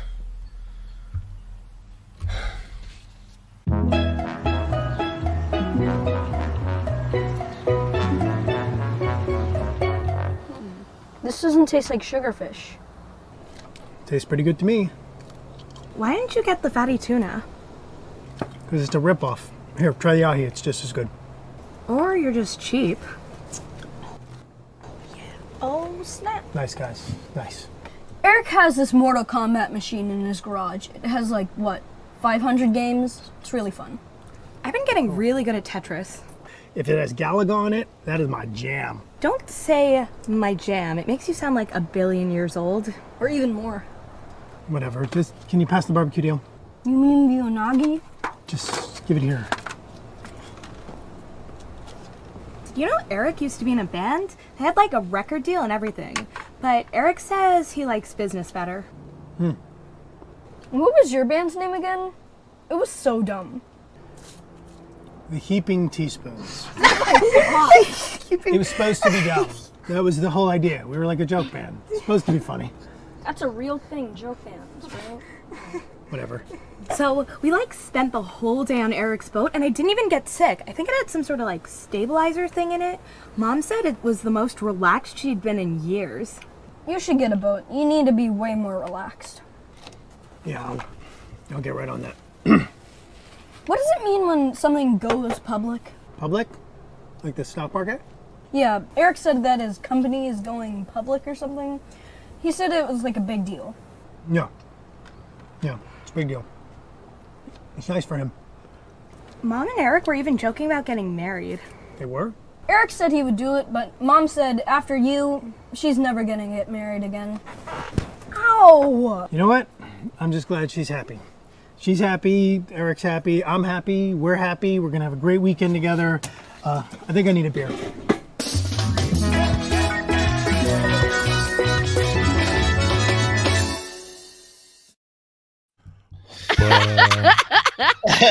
Brutal.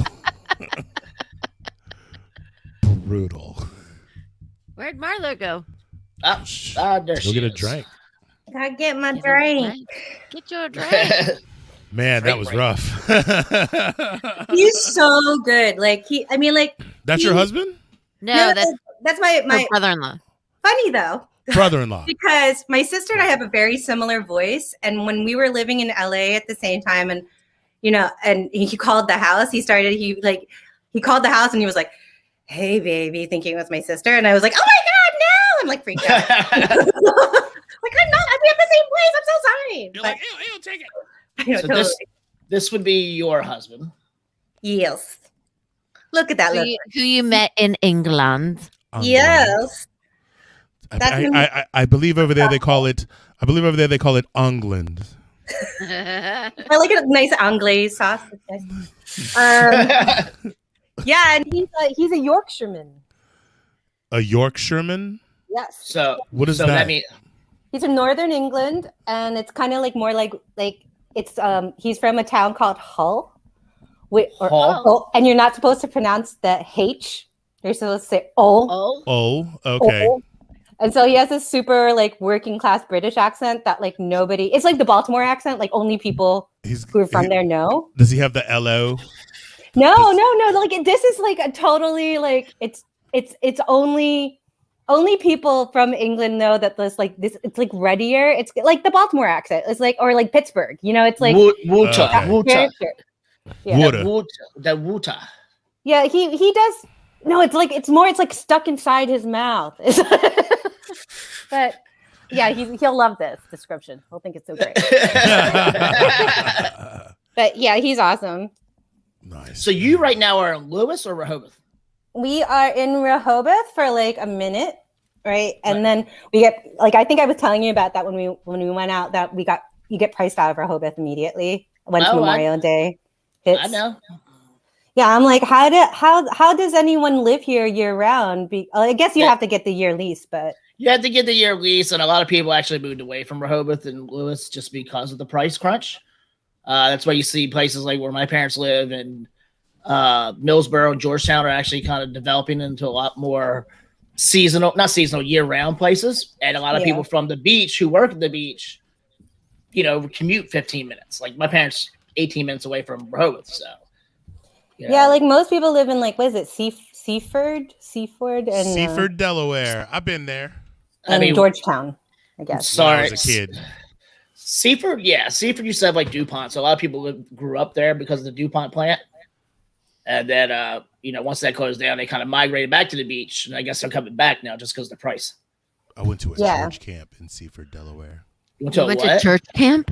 I went to a church camp when I was in high school in Seaford, Delaware. In high school, you went to a church camp. Wow. What, Epworth or something like that? What? No, it was called Harvest of Hope. And they got a bunch of kids, a bunch of youth groups from a bunch of churches got together. We'll go out to the Eastern Shore, stay at a campsite, and then they would spend like a few days. Fresh air. For a few days, like we would go to like local farms that had already harvested, and you'd go through and you'd pick all the stuff that was still edible but just didn't look good in the store. You know what I mean? Maybe it got nicked by, the machine as it got up or whatever, and it's too ugly to fucking have in the grocery store. We'd just take it and bag it all up and take it to like a food bank or a local church or whatever, It was like some wholesome shit. Plus, dude, honestly, it's a bunch of preachers' kids hanging out in the, you know what I mean? Like away from farmlands. Away from everybody. Like I'm a preacher's grandkid. Like we had a good old time. Like we had a lot. You had two factions. You had the true believers, and then you had us. You know what I'm saying? Like we're making the best of a situation and doing a little bit of good. But yeah, Seaford, Delaware, fond memories. Yeah. So I got another picture here I want you to describe to us. It looks like your family picture. Yes, that's the whole fam. Martin couldn't get a flight back for that. This was like my parents' New Year's party. And so there's Lulu and Axel when they're in the Sad Dad Brad, and my dad behind them, and that's Steve behind them, and then Marita, and then me, my brother, who's also a musician, a singer-songwriter, and my mama. Talented family. So all your brother and sister are both artists, essentially, yes? Yeah, for real. Yeah, my brother is so he's like along the lines of like what's his name? Oh my god, I can't remember. Blanking. He's a ginger. He uses a looper. Ed Sheeran? Ed Sheeran. Yes. So he's a ginger. He's literally the only ginger artist out there right now. Right? And that's not Carrot Top. Well, it's like, because my husband's always talking about like ginger fries. So he's a ginger. So. He is also a ginger. Yeah. So so that's why I kind of jokingly, because my looper, I mean, it's boring to talk about gear, but I'm going to do it anyway. I use an analog old looper that doesn't set to a grid. My brother is like very mathematical, and he's like one of those people who has like the 7 bays, like the freaking massive thing. And his stuff is like Ed Sheeran in that way, like really precise. But my sister is I guess she got her degree from Syracuse in musical theater, so she can sing like anything. But yes, she can. But like at karaoke, we generally sing Tina Turner. Oh, nice. Yo, your dad's like so stoked. I could just imagine he's having the best time. Like, oh yeah. Chasing you all around his kids, like, oh no, your shows and shit. Yeah. And it's great because my dad's always willing to embarrass us, so it was wonderful that way. And then my mom's always like, that's the price you pay for supportive parenting. Exactly. Like supportive parents are always going to embarrass the shit out of you. Like, to be fair, I plan on being that supportive parent when my kids get into I love it. The shit that they're into. Like, it's gonna be amazing. My mom's embarrassing in the way that she's like, she'll just says whatever's on her mind, like Tita Nora has no filter. None at all. And she's a retired OBGYN. So she has a lot to say. Should have seen some things. She has a lot to say. Like my brother was having a sleepover, and then he turned the corner. He kind of went downstairs, did something else, and then he all the boys were in a circle, and she was telling them that it was healthier to wear boxer shorts for their testicles, other than tighty whities. You boys got to breathe. And I was like, my mom's really interesting, and they were all like, okay, lady. Whatever. But you look like Claire Huxtable. So then they were like, oh, like hot mom, like whatever. Hot mom talking about genitals. So happy Mother's Day. Yo, dude, it's funny. Claire Huxtable's come up a couple times. Like, well, I went on Twitter for like 2 seconds and Claire Huxtable was trending #1. Really? And I was like, What? well, because I mean, Oh, Mother's people were just Day. they were love. Yeah, she was just getting all the Mother's Day love, dude. Like, Claire.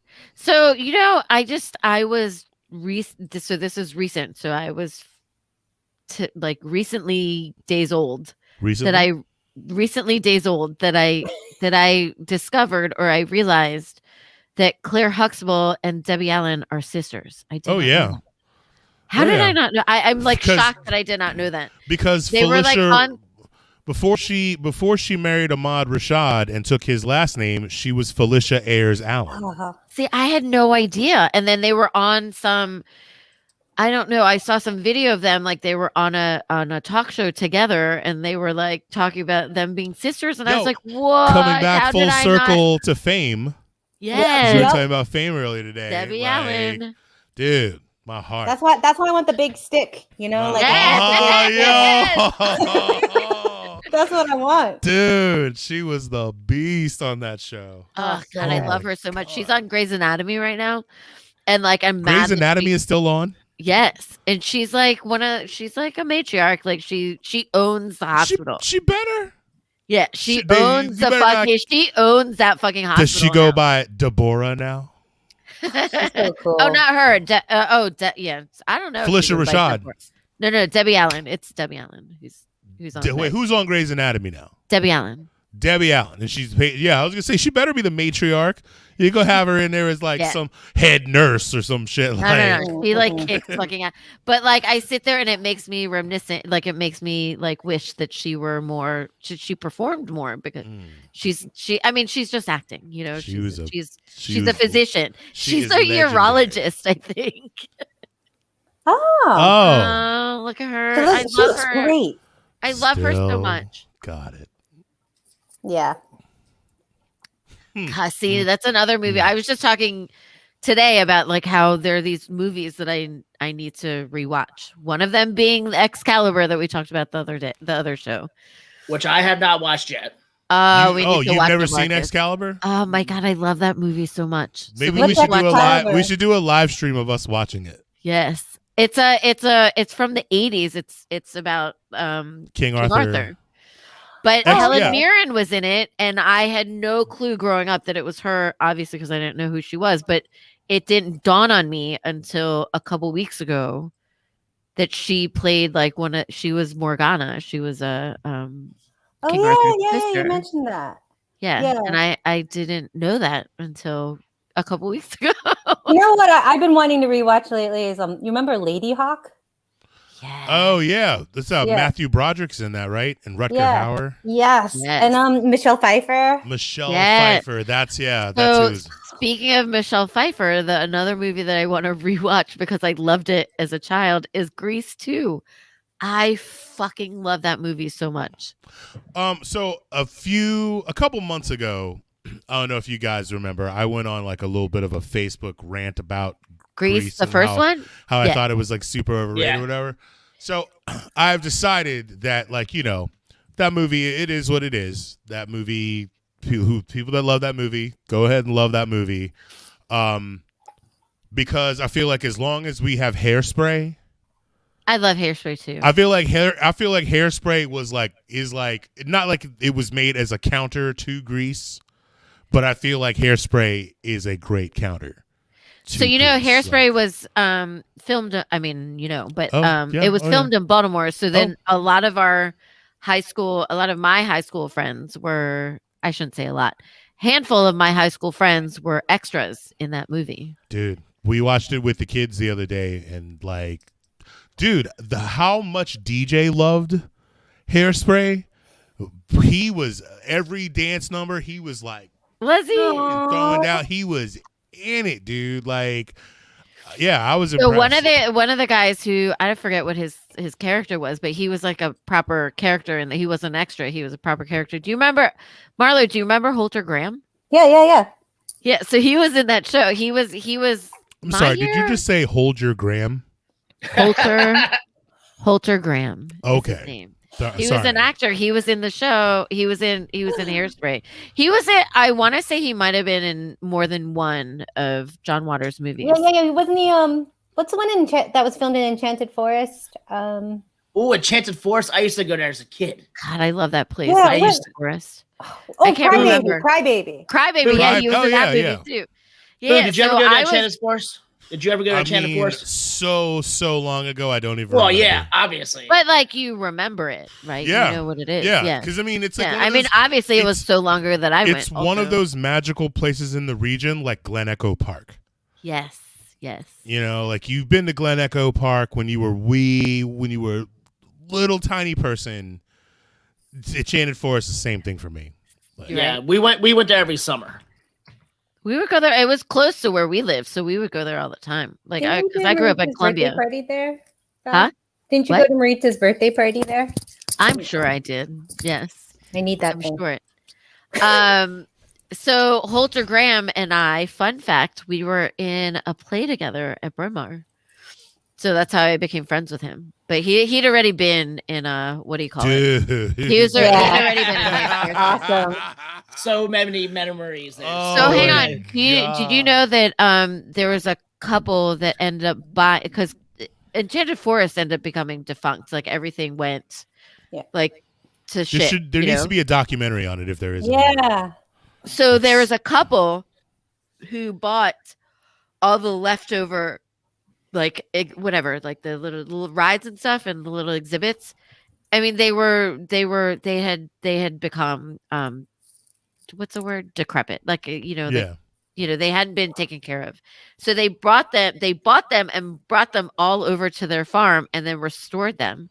Oh, so awesome. it's not everything, but like the majority of the things that were in Enchanted Forest are now on their farm. Where's this farm? In Ellicott City somewhere, I think. Oh, damn. Fun time. Yeah. Yeah. So, yeah. So that's good to know because Marita will totally take the kids there when she's like on the East Coast. Totally. Because like Enchanted Forest was like her favorite. Yeah.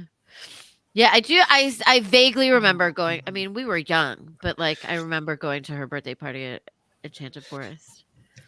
I did not. Or was I? Was I a baby? You I were was a baby. Were you a baby? Was I baby? All babies. I think I was baby.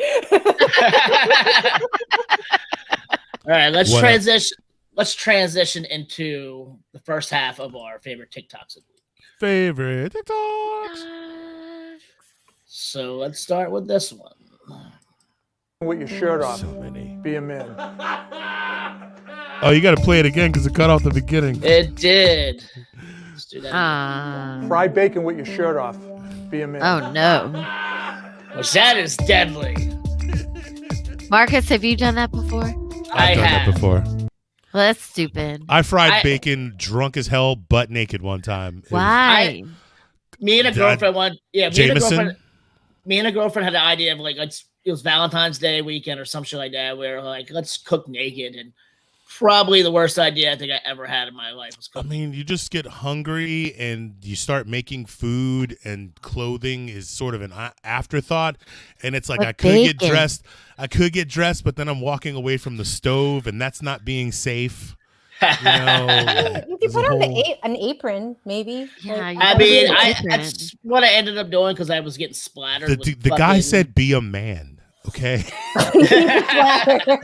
Okay. That's just being stupid. There's nothing like bacon grease on your balls. I'm telling you. Oh, dude, yeah, that little pop. Oh no! It's like, Catch you right on the tip. Oh no! Just the tip. Just the tip. Oh. All right. What's up next? Oh. This is a little political, funny one. That's a good own. That is a good. A goodie. That's a good one. Now this one, let's do our boy. All right, Wild dogs will take a sneeze vote to decide whether to go I out love hunting this or guy. not. And apparently a sneeze is a yes to hunting. But dogs don't believe in democracy because each vote is not equal.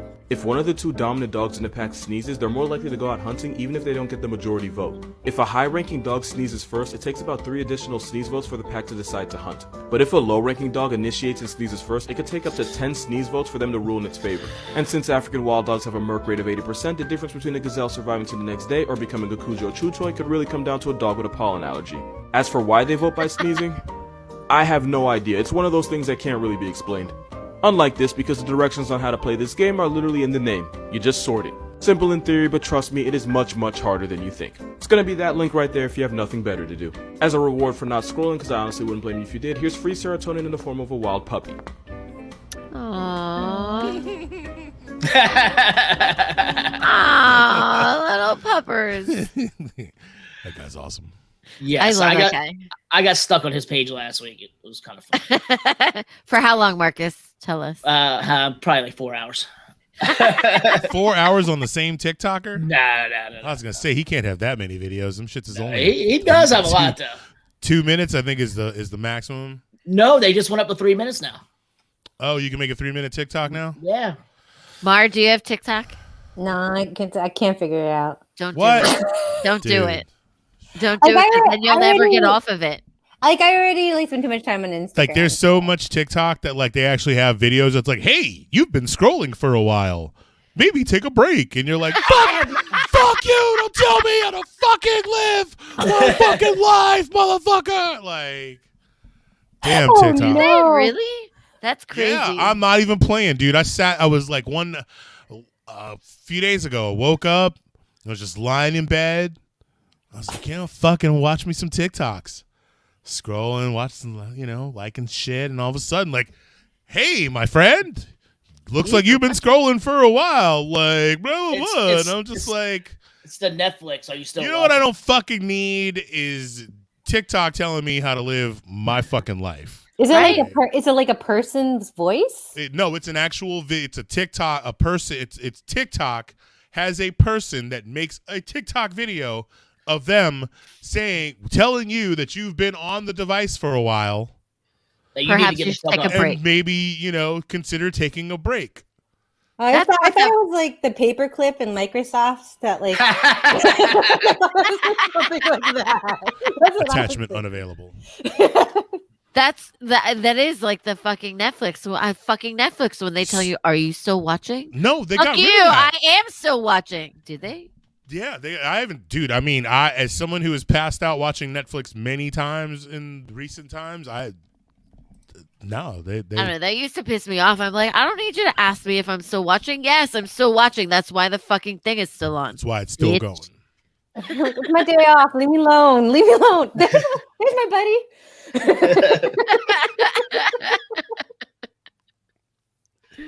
What do we got? What else we got? All right. What Probably the best one of the week so far. We're gonna play this one, and if you see it, you'll know what it is. If you don't, God bless your soul. Back, Mom. Mom. What? Can you just put it back, please? Oh, this is nice. No, just put it back. Ornaments? No. Ma, please. Stop. Put it back. That's not, just put it back. It's a Harry Potter wand, so like it's very important. No, I like it. You put it back. But the color is nice. Mom, just put The it color back. is nice. Why? Just go. Dude, the harder he tries, to take it from her, the more she just wants to keep it. And it's just That is the quintessential Filipino mom. Yeah. Yeah. At the very end, when she goes, "I just go," that's like that's my phrase mom. Yeah. in the Philippines. So it's like "Dios go," like my God, like ay Dios mío. Yeah, so Dios is God, and then ko is mine. So I just go. That's what they say. But I also like that she said it was nice. She was like, "Oh, it's nice." Oh, like, it's nice. She's like, Well, I yeah, like the color. Oh, I like the color. Dude, it's all nice. floppy and soft and but firm. Not Like, cool. and she's like, I could put it on my belt. Like, she would wear it as an my God, that was accessory. amazing. Totally. Dude, can you imagine if he had just let her go to the grocery store with that on her belt? The number of times that like Filipino moms have misinterpreted things. Oh my God. That video had me howling. Millions. I love that it was a Filipino mom too. Yeah, too. Totally. So I this just go. So Mom. Mom, just put it down. please, Just put my anal beads down, Mom. Just put it down, Mom.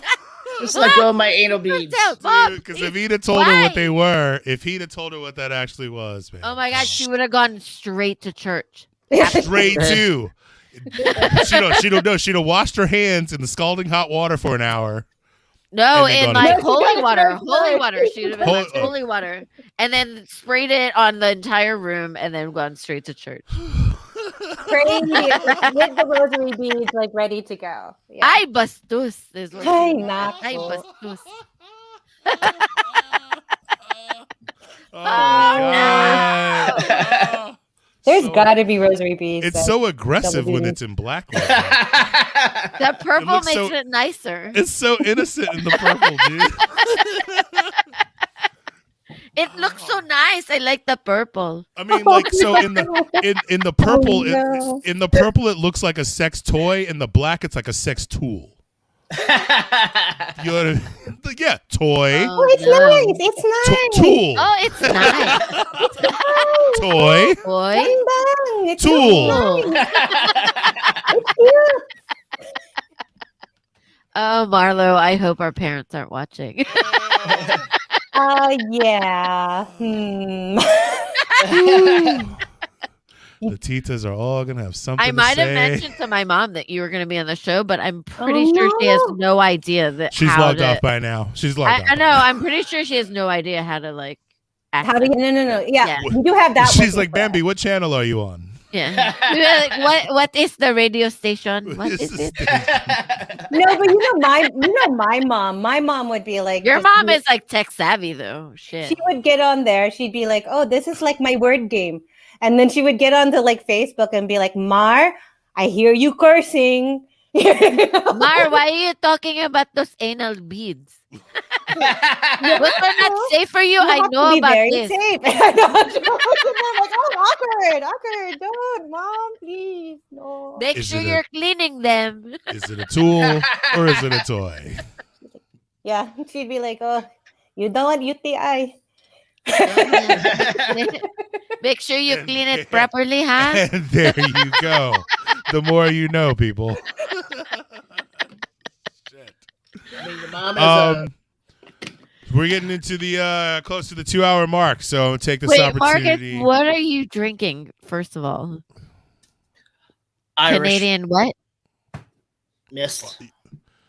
Canadian Oh. mist in a plastic bottle. Is it Irish mist or Canadian mist? Canadian. I was gonna say Irish mist is like a whole nother demon. Yes, it is. God. My dearly departed friend Terry Mooney, who passed a year ago, last week. He loved the fucking Irish mist. So Dude, that's the chilled only Irish time mist that's the only was a time I thing. ever Chilled drank Irish it. mist is the shit, though. I Chilled drank a Irish lot mist of it. was a thing, dude. Like He When I loved was at- B&B and he loved Irish mist, and so It had he its- it and had he its drank time. Miller Lite. That's what he drank. Mm. And so the only time I drank Irish mist was with him. I mean, when I was at Crazy. the Irish bar, I would drink the shit out of it. It there, was they always just call chilled. it mist. Mist. Pour me a mist, laddie. Anyways, so yeah, we're in the 2-hour mark. Want to take a moment to thank everybody that has been watching. And if you have not already, hit those like buttons, hit those share buttons till your fingers bleed. Share it with your friends, your enemies, your frenemies, your moms, your dads, your baby mamas, all that good stuff. Facebook and Instagram, The District of Misfits Show. On Twitter, at DC Misfits. On YouTube, you can go to our channel and check out the District of Misfits Show and a bunch of other great podcast content. On Twitch, District of Misfits, and you can go to crushingdc.com and support us by buying some of our gear. And if you are interested in being a guest on the show, or if you want to do a podcast of your own and want to get started, we are the people for you. Reach out to us at the District of Misfits Show at gmail.com. I don't know about Right. you guys. What? I was gonna say we're gonna cut more TikToks. Yeah, so we got a couple you. more TikToks, and then we're gonna wrap this puppy up because I got things to do. I don't know about you guys. I don't know. I had a long day today. I had to work. I opened today. So let's do the Just TikTok. Let's do the TikToks, and then we'll do this little story that Val wanted to talk about briefly. Oh yeah. So this is not really so much a funny one, but I find it fascinating as a chef. I definitely going to try this. So I think you guys also will be fascinated by this. Love me some food TikTok. We make bacon out of bananas. Banana bacon? Bacon? I've been aching for some bacon. These dudes are But out of fucking bananas, though? the kings of puns. Banana bacon? That does look like Bacon? bacon, though. That looks good. We gotta try that. So scrape all the whatever that is off. That looks nice and weird. 3 tablespoons of soy sauce. 2 tablespoons that's the banana of peels? maple syrup. Yes, yes. Maple syrup. Banana peel. Maple syrup. A half teaspoon of garlic powder and a half teaspoon of smoked paprika. Now put your bacon in your marinade. Banana what are bacon? we doing right now, man? How badly do you want to eat meat? Like, just be honest with us. Come on. Here we go. Okay. Okay, let's go. Good.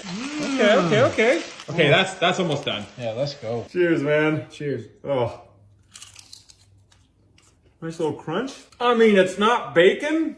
That's good though. That's actually fine. I promise you this is good. Yeah. So I definitely am going to be trying that out this week. I'd be curious. We need to archive our best food TikToks because we have like an avalanche of TikToks to go through like that we everyone's always submitting, but like maybe we have like a special section for food things that we need to try. All right, so our last 2 TikToks, we're going to go back to the wildlife guy. And I do want to say I love his little baby microphone. Like, at first, it kind of annoyed me. That whole bunch of them actually use his little time. There's a whole swath of Joshua cats that Tazon just got a little mini microphone. He would. Of course he would.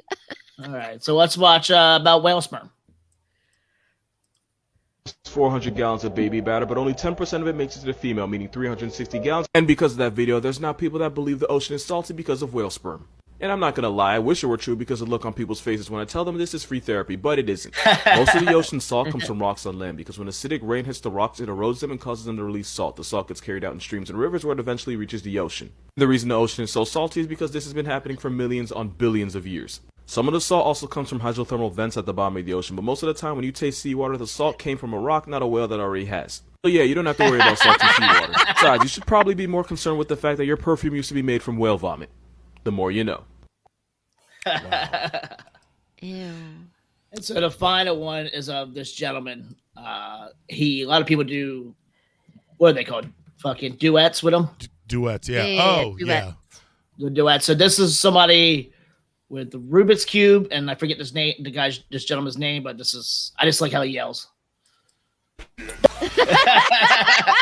Yeah, dude, Pete, this dude has an entire faction of fans that just do that type of shit for him. Like, there was somebody that like made rugs, and they weaved a rug with his fucking face. What? And this one woman did this crazy ass like paint. She like you just see her like putting paint in a thing, and like you just can't tell what it is, and then she holds it up and it's his face, and he just loses it.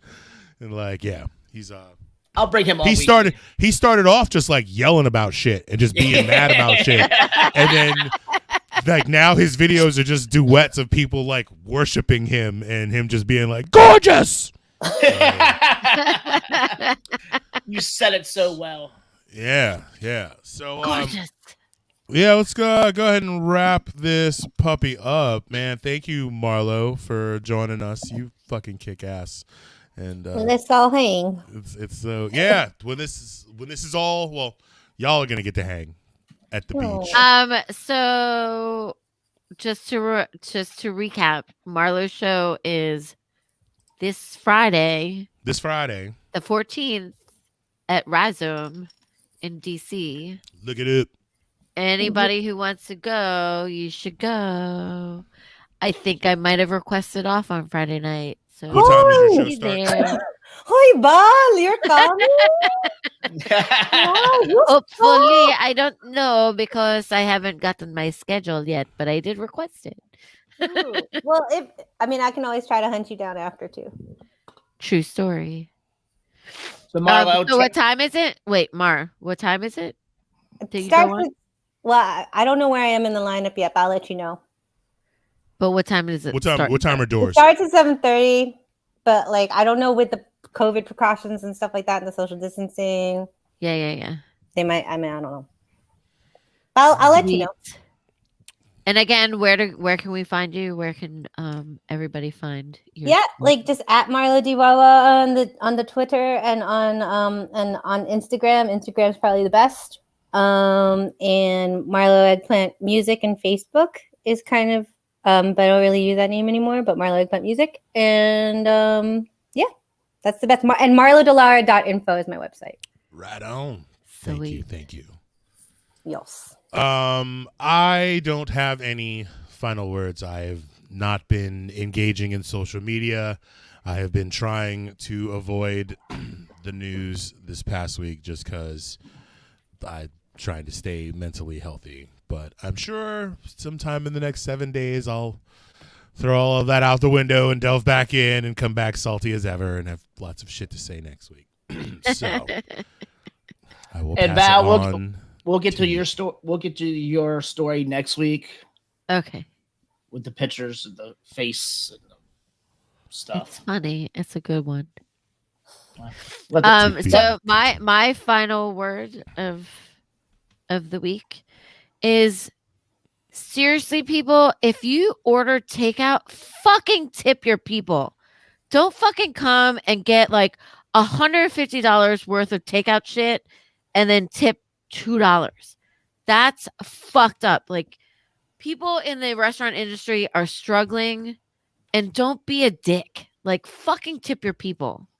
You know, that's my final word. Even if you are an asshole, just fucking tip. Even if you're an asshole, Tip just 25. do it. Be the biggest. Otherwise, be the biggest dick you want to be, but tip 25% at home. Yep. Make your own food at home. If you're gonna be a fucking dick and order food from a restaurant, from an establishment, then fucking tip.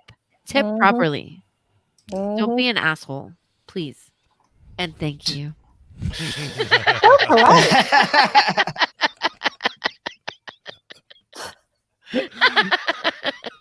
Good job, Val. Well, now they'll definitely do it, Val. I said please and thank you. She said please and thank you, dude. You have no one to blame but yourself for, anything happens after that. All right, Marcus. I'm just going to exit out with what Val said because I have been kind of out of the loop as well this week, hiding and being the best white trash I can be. I've lived the white trash life this week, so I'm going to leave it at that. So tip, motherfuckers. Tip. Just tip. Just think. Who? Toy. Tool. Yes. And to one tool to another tool. That's not nice. Totally insane. They pushed me out and paced me.